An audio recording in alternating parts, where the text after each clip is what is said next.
আসসালামু আলাইকুম আমার প্রিয় দিনী ভাইরা এবং বোনেরা। চলুন আমরা সবাই মিলে বছরের এই সবচেয়ে সেরা আর বরকতময় সময়টা নিয়ে একটু কথা বলি। রমজানের এই যে শেষ দশক, এই রাতগুলোর ভেতরে আল্লাহ আমাদের জন্য যে কি বিশাল এক উপহার লুকিয়ে রেখেছেন, চলেন আজ সেটাই জানার চেষ্টা করি।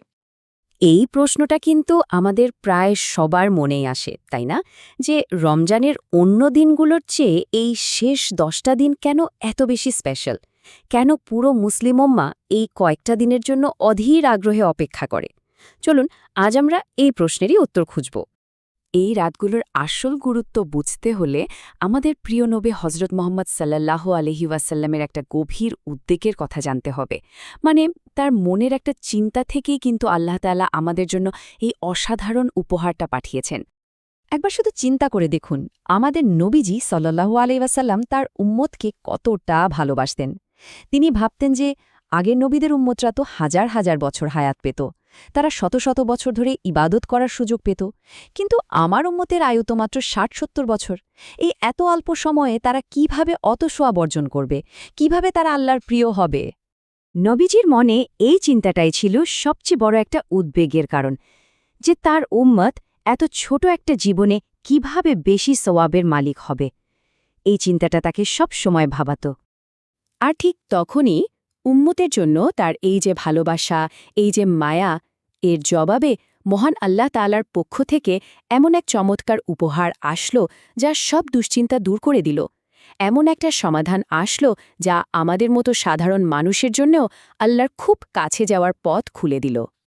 আর সেই উপহারটা আর কিছুই না, সেটা হলো লাইলাতুল কদর, অর্থাৎ মহিমান্বিত রাত।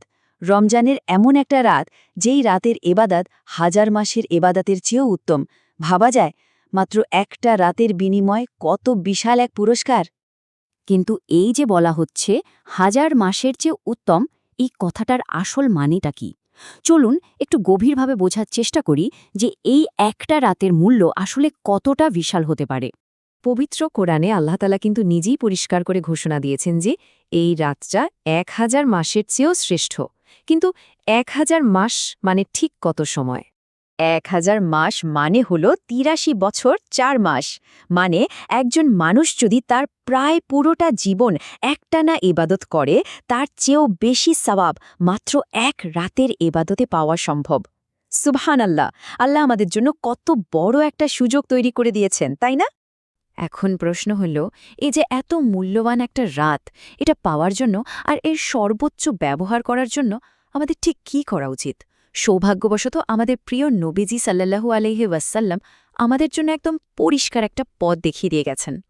আসুন আমরা জেনে নেই রমজানের শেষ দশকে নবীজি সাল্লাল্লাহু আলাইহি ওয়াসাল্লাম কোন 5টা বিশেষ কাজ করতেন। তিনি সারা রাত জেগে ইবাদত করতেন এবং পরিবারের সবাইকে জাগিয়ে দিতেন। তিনি মসজিদে ইতিকাফ করতেন, জিব্রাইল আলাইহিসসালামের সাথে কোরআন পাঠ করতেন, অনেক লম্বা সময় ধরে দাঁড়িয়ে নামাজ পড়তেন আর আল্লাহর কাছে প্রচুর পরিমাণে দোয়া করতেন। আম্মাজান আয়েশা রাদিয়াল্লাহ একবার নবীজিকে সাল্লাল্লাহু আলাইহি সাল্লামকে জিজ্ঞেস করেছিলেন, হে আল্লাহর রাসূল, আমি যদি কদরের রাত পেয়ে যাই তাহলে কোন দোয়াটি সবচেয়ে বেশি পড়ব? উত্তরে নবীজি এই ছোট্ট আর অসম্ভব সুন্দর দোয়াটি শিখিয়েছিলেন, যার মানে হল, হে আল্লাহ, আপনি ক্ষমাশীল, আপনি ক্ষমা করতে ভালোবাসেন, তাই আমাকে ক্ষমা করে দিন। আসলে এই রাতের মূল বিষয়টাই হল আল্লাহর কাছে ক্ষমা চেয়ে নেওয়া। সত্যি বলতে এই শেষ দশকটা পুরোটাই হল আল্লাহর কাছ থেকে ক্ষমা চেয়ে নেওয়ার একটা বিশাল সুযোগের সময়, কারণ আল্লাহ তাআলা তো ক্ষমা করতে ভালোবাসেন। আর শুধু কদরের রাতে না, রমজানের প্রত্যেকটা রাতের শেষ অংশে আল্লাহ তাআলা দুনিয়ার আসমানে নেমে আসেন এবং তার বান্দাদেরকে ডাকতে থাকেন, কে আছো ক্ষমা চাইবে, আমি তোমাকে ক্ষমা করব, কে আছো রিজিক চাইবে, আমি তোমাকে রিজিক দেব। আর আমরা কি তখন ঘুমিয়ে থাকব? এই সুযোগটা যে কতটা গুরুত্বপূর্ণ তা বোঝানোর জন্য নবীজি সাল্লাল্লাহু আলাইহি ওয়াসাল্লাম একটা খুব কঠোর সতর্কবাণী দিয়ে গেছেন। তিনি বলেছেন, সেই ব্যক্তি ধ্বংস হোক যে রমজান মাস পেল কিন্তু নিজের জীবনের গুনাহগুলো মাফ করিয়ে নিতে পারল না। এটা আমাদের জন্য কত বড় একটা সতর্কবার্তা, একবার ভাবুন। সবশেষে আসুন আমরা সবাই মিলে নিজেদেরকে একটা খুব জরুরি প্রশ্ন করি। আমরা কেউ কি নিশ্চিত করে বলতে পারি যে সামনের রমজান পর্যন্ত আমরা বেঁচে থাকব? কে জানে, এটাই হয়তো আমাদের জীবনের শেষ রমজান। তাই আসুন আর একটা মুহূর্তও অবহেলা না করে এই শেষ দিনগুলোর প্রত্যেকটা মুহূর্তকে কাজে লাগাই। আল্লাহ আমাদের সবাইকে লাইলাতুল কদরের বরকত দান করুন। আমিন।